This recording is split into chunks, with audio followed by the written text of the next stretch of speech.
Hey guys, welcome back. David BAC 5. Last hour. This is the project that I'm working on. I kind of just thought I'd show you just techniques that I use with installation of both my Tortoise, and I have a number of Switchmaster switches. So far, well, altogether I have 4 dozen of those. 2 dozen of each, 2 dozen of the Switchmaster and 2 dozen of the, oh, here's a Switchmaster right here. I don't even know if they make them anymore, but yeah, 2 dozen of these suckers too. I still have about 6 left that I have not put on the layout, so I'm just figuring out how to use them and put them in and make life a lot easier by having it. But just a couple techniques if you guys still have these or come across them. You know, I really like them. They're good for, say, if you have problems. Well, I'll show you the top here. What I do is I solder. I do a little solder. I'm careful not to hopefully melt anything or mess anything up. But I solder this, so this is fixed. And they're easy to install. In fact, here's one that's installed right here. I know that's, you know, a lot of you guys would say I don't really care too much for you know, that extension off the Atlas switch. You can, I also put it in here. You know, sometimes I'll put it right in the middle, so the hole comes up right in the middle and then goes right into the hole, into the points there. But nice application for this is for this reason. I'll go underneath the layout.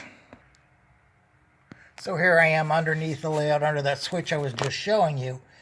And what's nice about this is that's where that rod is coming out, right there.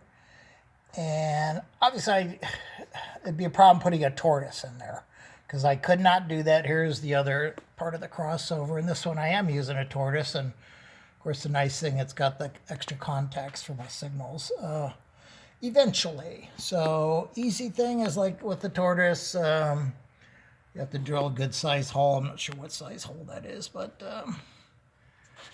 under there. But so the only thing I drop here is this is super easy to install.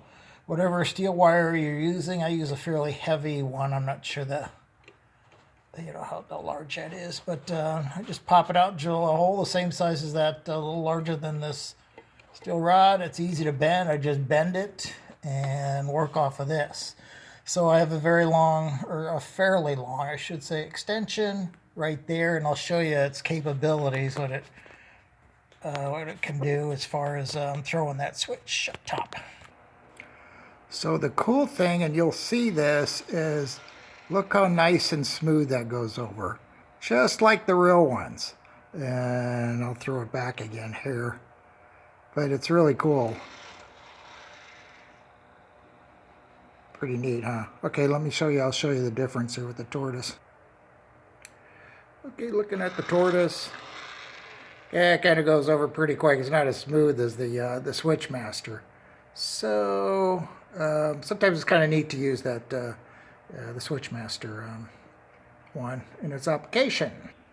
So this is all you need for its installation. A couple screws, which you get these little plastic sleeves, extension sleeves. And I'm going to throw it in right in there. It'd look nicer, obviously, without this little extension, but it honestly doesn't bother me. I could toss some ground cover over it or something like that to kind of hide it a little bit more. But the reason I'm putting it in here is that way I don't have to go back here. I'll knock all this little fragile stuff over my little switch stand and all that good kind of stuff. One other thing I do with, I'll show you one other techniques I do under the layout here. So this particular one, you know, similar situation, but what I did is I put a little micro switch, so it'll butt up against the micro switch, and that's for the signals. I've got a pico switch on that one. You can see this is a lot more hidden in there. I just drilled a hole, but I do like using heavier wire versus a thinner wire, smaller gauge wire. And I'll show you that thrown over.